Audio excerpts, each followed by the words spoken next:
ಇನ್ನು ಬೆಂಗಳೂರಿನಲ್ಲಿ ನೀರಿನ ಕೊರತೆ ನೀಗಿಸೋದಕ್ಕೆ ಟಫ್ ರೂಲ್ಸ್ 3 ನಿಯಮಗಳನ್ನು ಜಾರಿಗೆ ತರಲಾಗಿದೆ. ಈಗ ಜಲಮಂಡಳಿ 3 ನಿಯಮಗಳನ್ನು ಜಾರಿಗೊಳಿಸಿದೆ ಈ ಕೊರತೆಯನ್ನ ನೀಗಿಸುವುದಕ್ಕೆ. ನಿಯಮಗಳನ್ನು ಉಲ್ಲಂಘಿಸಿದ್ರೆ 50,000 ದಂಡ ಬೀಳುತ್ತೆ. ಎಲ್ಲಾ ಕಟ್ಟಡಗಳ ನಲ್ಲಿಗಳಿಗೆ ಏರೇಟರ್ ಅಳವಡಿಸತಕ್ಕಂಥದ್ದು ಕಡ್ಡಾಯ. ವಾಹನ ತೊಳೆಯೋದಕ್ಕೆ, ಕೈ ತೋಟಗಳಿಗೆ ಕುಡಿಯೋ ನೀರಿನ ಬಳಕೆ ನಿಷೇಧ ಮಾಡಲಾಗಿದೆ. ನಿರ್ಮಾಣ ಕಾಮಗಾರಿಗಳಿಗೆ ಕುಡಿಯೋ ನೀರನ್ನು ಯಾವುದೇ ಕಾರಣಕ್ಕೂ ಬಳಸುವಾಗಿಲ್ಲ. ಈಜುಕೊಳಗಳಿಗೆ ಕುಡಿಯೋ ನೀರನ್ನು ಬಳಸೋದಕ್ಕೂ ಕೂಡ ನಿರ್ಬಂಧ ಹೇರಲಾಗಿದೆ. ಈ ನಿಯಮಗಳನ್ನು ಯಾರ್ಯಾರು ಉಲ್ಲಂಘಿಸ್ತಾರೋ ಅವರಿಗೆ 5,000 ದಂಡ.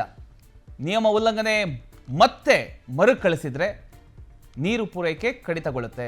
50% ನೀರು ಪೂರೈಕೆಯನ್ನು ಕಡಿತ ಮಾಡಲಾಗುತ್ತೆ. ಪ್ರತಿದಿನ 500 ರೂಪಾಯಿ ಹೆಚ್ಚುವರಿ ದಂಡ ಬೀಳುತ್ತೆ. ಈ ಒಂದು ಕಟ್ಟುನಿಟ್ಟಿನ ನಿಯಮವನ್ನು ಜಲಮಂಡಳಿ ಜಾರಿಗೆ ತಂದಿದೆ. ಇನ್ನು ಮುಂದೆ ಸುಮ್ಮನೆ ಯಾವುದ್ಯಾವುದಕ್ಕೋ ನೀರು ಬಳಸುವಾಗಿಲ್ಲ.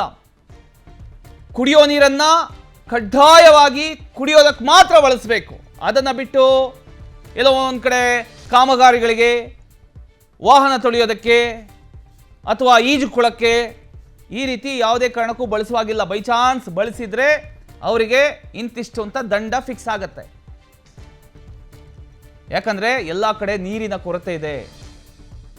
ಮುಂಗಾರಿನ ಕೊರತೆ ಇರೋದ್ರಿಂದ ಪ್ರತಿ ರಾಜ್ಯದ ಎಲ್ಲ ಭಾಗದಲ್ಲೂ ಕೂಡ ನೀರಿನ ಸಮಸ್ಯೆ ಉಂಟಾಗಿದೆ. ಈ ಒಂದು ಕಾರಣಕ್ಕೆ ಜಲಮಂಡಳಿ ಈ ರೀತಿಯ ಒಂದು ನಿರ್ಧಾರವನ್ನು ಕೈಗೊಂಡಿದೆ.